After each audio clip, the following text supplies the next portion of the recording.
Welcome to video number 8 on this restoration effort on our 1957 Porsche 356A.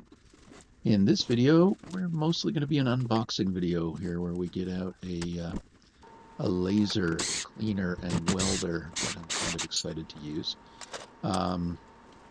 In the video, after we get it all unpacked, we do a sample cleaning function with it. I don't have any welding in this video. I'm still got some practice to do there before I'll feel comfortable welding on the car with it. But it is a very cool tool and has a lot of potential.